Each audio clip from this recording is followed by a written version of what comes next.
From left, Sheila Malcolmson, NDP, Tony Harris, Liberal, and Michele Ney, Green, are the candidates in the January 30 by-election for the riding of Nanaimo.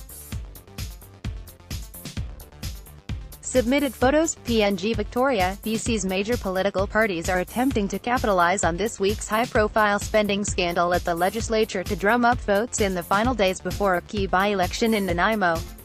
NDP Premier Horgan and opposition Liberal leader Andrew Wilkinson traded shots Thursday about who was most responsible for the financial mess at the Capitol building, as their parties duke it out in advance of a Jan.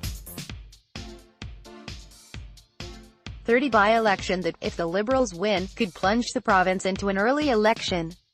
Also in the mix was BC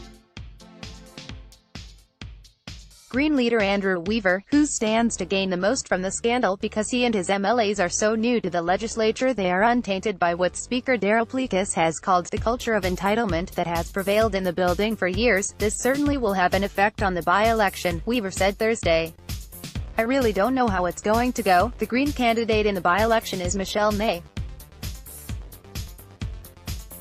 The Plecas report, released Monday, outlined thousands of dollars in allegedly inappropriate spending by legislature clerk Craig James and Sergeant-at-Arms Gary Lenz, including suits, computers, pearl cufflinks, lavish international trips, and a $13,000 wood splitter and trailer that Plecas alleges was paid for by taxpayers but kept at James's home. The report also details hundreds of thousands of dollars in suspect retirement bonuses, life insurance and vacation payouts. The party with the most to lose may be the BC Liberals, whose 16-year track record in government, under two speakers, will now be covered by a forensic audit designed to identify who knew about the misspending and who else participated. I'll be in Nanaimo for the next couple of days and I'll be very interested in hearing from the people of Nanaimo on their concerns, Wilkinson said Thursday. They are concerned about health, about education, about transportation, and they will be disappointed to hear what they've heard in the last 10 weeks about this institution. My goal is to re-establish that credibility with those people in Nanaimo so they can look forward to this institution being run properly into the future. The Liberal candidate is Tony Harris.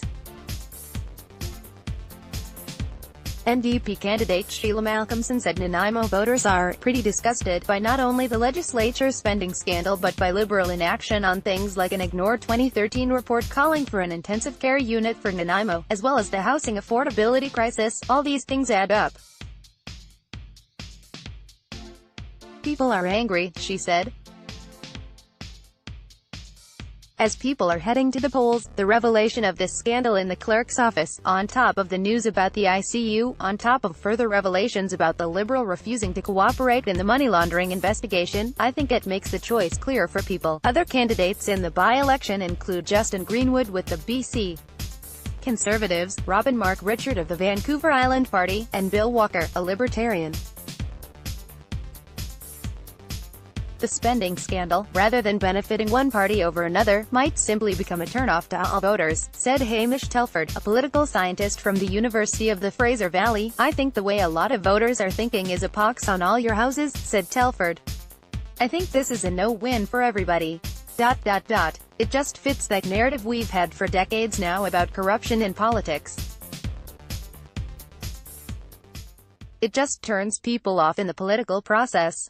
It might dampen voter turnout. Elections BC reported Thursday that 3,188 people have already voted in advanced polls for the by-election. The riding of Nanaimo has been held by the NDP for 14 of the last 16 elections, dating back more than 50 years. The riding became vacant after the NDP's Leonard Krog resigned to become city mayor.